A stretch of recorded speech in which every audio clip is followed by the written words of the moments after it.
പ്രതിപക്ഷ നേതാവ് വി.ഡി. സതീശനോട് മാപ്പ് അപേക്ഷിച്ചെങ്കിലും പി.വി. അൻവറിന്റെ യു.ഡി.എഫ് പ്രവേശനം എളുപ്പമാവില്ല.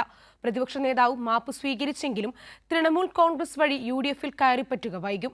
അൻവറിനായി തിരക്ക് കൂട്ടേണ്ടെന്ന നിലപാടാണ് പ്രധാന ഘടകകക്ഷിയായ മുസ്ലിം ലീഗിനുള്ളത്.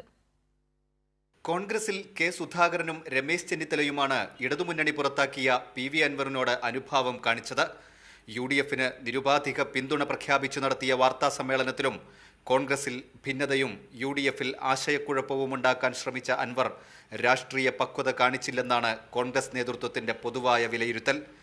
മുസ്ലിം ലീഗ് പി.വി. അൻവറിന്റെ കാര്യത്തിൽ ഒരു നിർദ്ദേശവും മുന്നോട്ട് വെക്കില്ലെന്ന് കഴിഞ്ഞ ദിവസം പി.കെ. കുഞ്ഞാലിക്കുട്ടി വ്യക്തമാക്കിയിരുന്നു. ധൃതി കാണിക്കേണ്ടെന്നാണ് മുസ്ലിം ലീഗിന്റെ പക്ഷം. അൻവറിന് ഒപ്പം കൂട്ടുന്നതിനെതിരെ കടുത്ത നിലപാടുള്ളവർ കോൺഗ്രസിലും യു.ഡി.എഫിലുമുണ്ട്. പി ശശി പറഞ്ഞത് കേട്ടാണ് പ്രതിപക്ഷ നേതാവിനെതിരെ 150 കോടിയുടെ ആരോപണമുന്നയിച്ചതെന്ന് പറയുന്ന പി.വി. അൻവറിന്റെ രാഷ്ട്രീയ ബുദ്ധിയിലും കോൺഗ്രസ് സംശയിക്കുന്നു. മമതാ ബാനർജിയുടെ തൃണമൂൽ കോൺഗ്രസിനെ മുന്നണിയിലെടുക്കുന്നതിനുള്ള കടമ്പകൾ വേറെയും. ഉചിതമായ സമയത്ത് ഉചിതമായ തീരുമാനമുണ്ടാകുമെന്നാണ് കോൺഗ്രസ് പറയുന്നത്. ചുരുക്കത്തിൽ ഉചിതമായ സമയത്തിനു വേണ്ടിയുള്ള പി.വി. അൻവറിന്റെ കാത്തിരിപ്പ് ചുരുങ്ങിയത് ഉപതെരഞ്ഞെടുപ്പ് നടക്കുകയാണെങ്കിൽ അത് കഴിയുന്നതുവരെയെങ്കിലും കാത്തിരിക്കേണ്ടി വരും. ക്യാമറാമാൻ ജയേഷ് വില്ലോടിക്കൊപ്പം കെ.ടി. സ്വാലിഹ്, കൈരളി ന്യൂസ്, മലപ്പുറം.